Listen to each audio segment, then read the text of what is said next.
Git orada uyu, tamam mı? Tamam mı? Binmiş, buyurun. Hadi bakalım. Bay bay.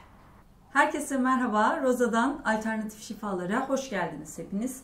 Bugün sizlerle konuşacağımız bitki görür görmez tanıdınız zaten. Yani en azından görselinden biliyorsunuz.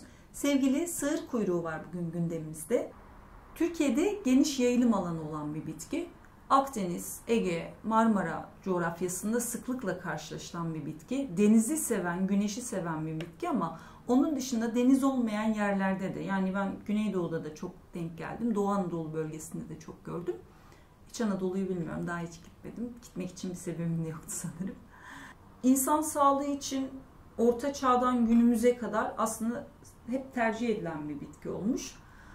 Farklı kullanım alanları mevcut. Anadolu'nun bazı yerlerinde yerel kullanımları mevcut. Yani tıbbi olarak kullanımı biraz lokal alanda kalmış durumda. 21. yüzyılla beraber Türkiye'de tıbbi olarak kullanımı da yaygınlaşmış. Sığır kuyruğu bitkisi çok uzun yıllardır sağlık amaçlı tercih ettikleri bir bitki. Yani Orta Çağ'dan itibaren bu örneklerle karşılaşmanız mümkün. Farklı kullanım alanları söz konusu. Yani çay olarak tüketebiliyorsunuz, uçucu yağını kullanabiliyorsunuz ya da benim yaptığım gibi yağın içerisinde belli bir süre bekleterek çözdürebiliyorsunuz bitkiyi. Bitkinin en yaygın kullanım şekli çay olarak tüketimi. Taze bitki tercih edebileceğiniz gibi bu şekilde benim yaptığım gibi kurumuş bitki de kullanabilirsiniz. Ben bugün sığır kuyruğu bitkilerinden, kurutulmuş sığır kuyruğu bitkilerinden yağ hazırlayacağım. Daha sonra bu yağı da ne şekilde kullanacağımı da anlatacağım sizlere. Şişemizin yarısını kurutulmuş sığır kuyruğu bitkisiyle doldurduk. Kalanını da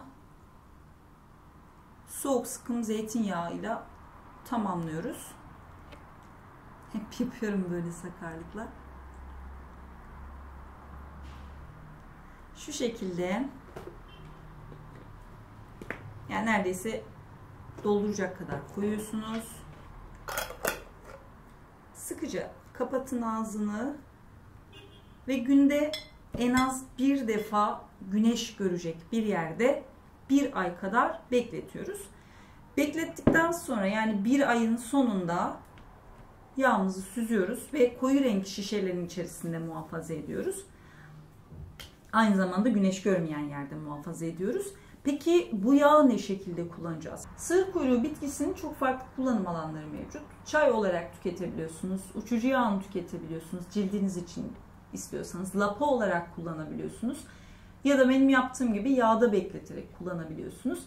Çay olarak tükettiğinizde kaynamış suyun içerisinde taze bitki de kullanabilirsiniz. Kurutulmuş sığır kuyruğu da tercih edebilirsiniz. 15 dakika kadar bekletiyorsunuz. Daha sonra bitkiyi süzüp o şekilde kullanıyorsunuz. Uçucu yağını kullandığınız zaman uçucu yağını daha çok ciltte oluşabilecek rahatsızlıklara karşı tercih ediyor insanlar.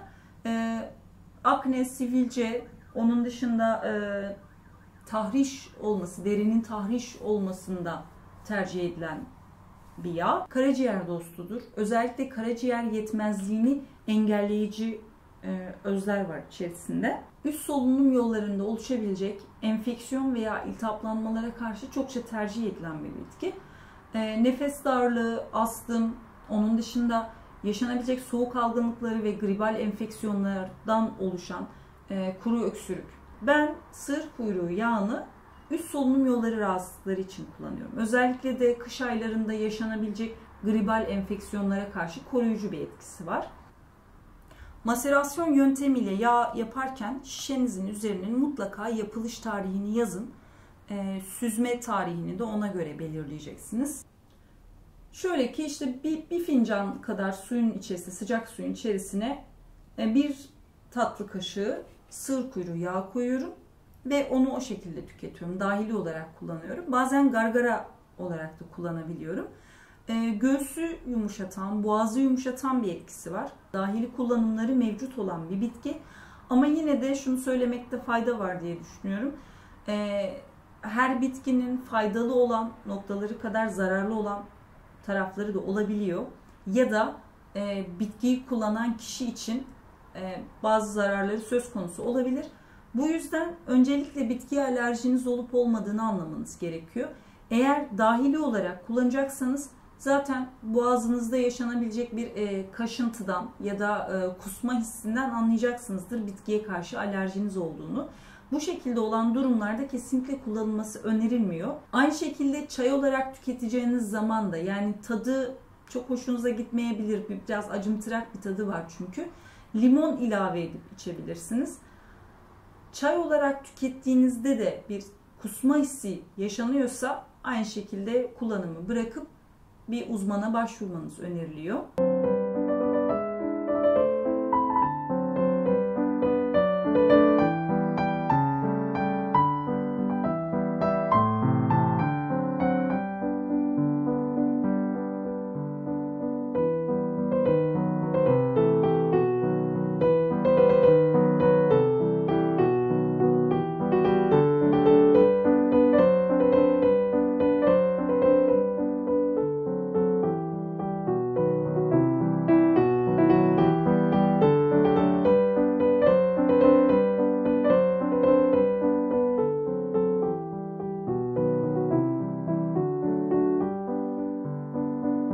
Umuyorum ki faydalı bir video olmuştur. Umuyorum ki sizlerin de işinize yarayacaktır. Videoyu beğendiyseniz beğen butonuna basmayı, kanala abone olmayı lütfen ihmal etmeyin.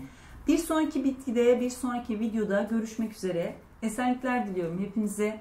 Sağlıklı, mutlu, huzurlu günler diliyorum. Hoşça kalın. Kendinize çok ama çok iyi bakın.